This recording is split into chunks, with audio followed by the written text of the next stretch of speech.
News from Alabama election. They going to prison. If there's one thing we learned about the presidential election last year, it's that liberals will do whatever it takes to win. We constantly heard incidents of voter fraud taking place, where Hillary's minions were voting multiple times, and buses of people were being transported into key swing counties in order to throw the vote. As Roy Moore still refuses to concede and has now filed a lawsuit into fraud that was uncovered, now investigation into an Alabama state official has revealed something incredibly disturbing, and now someone is on their way to prison. Each election cycle we constantly see evidence of liberals cheating to win, and during the Alabama state Senate race, all the signs were there. In a shocking 11th-hour order, the Alabama Supreme Court ruled that counties in Alabama could destroy voting records in the Roy Moore-Doug Jones race, going against the long-standing rule that these counties preserve the records and the integrity of the race. Another sign of voter fraud came after the election, when several liberal morons bragged that they had come from all over the country to vote for Doug Jones. But shockingly, that was only the beginning.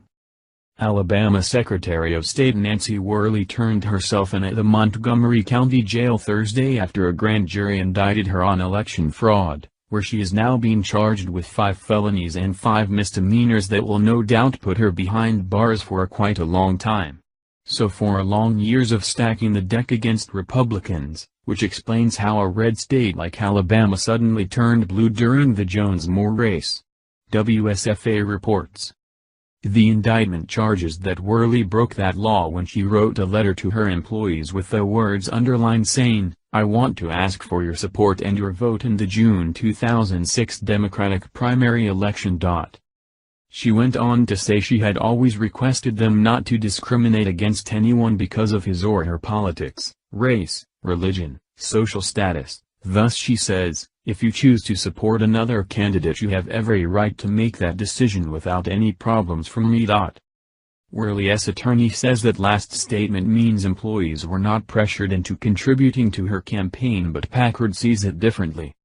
Aside from it being illegal, it just seems wrong for an elected official to request money or other kinds of campaign support from their subordinates because of that employer-employee relationship that could be coercive just by its very nature, he said. He points to other items Worley sent the employees like a bumper sticker and an envelope to volunteer or request a yard sign. Packard says his complaint represents a number of workers who were reluctant to do anything about it.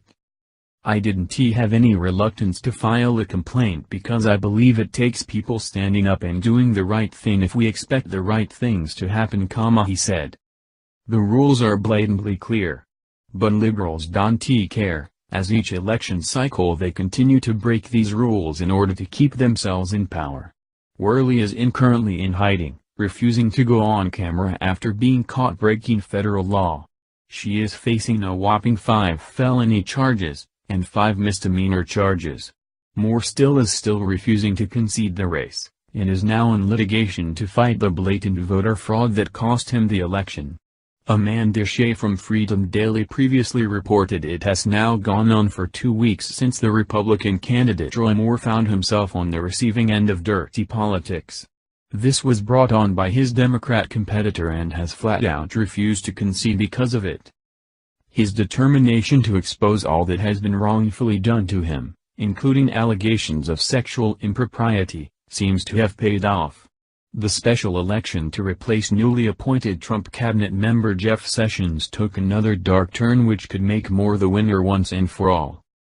Turnabout is fair play, and Moore has just brought it on now at the end of his relentless pursuit to exonerate himself from all the fraud and allegations used against him, the most controversial senatorial election of our time.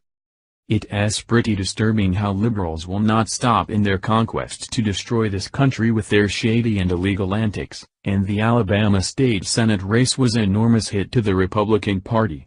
Jones' victory will have significant consequences for Republicans on the national level, where Democrats are now working towards capturing the last Senate seat up for grabs next year in order to gain the majority in the Senate.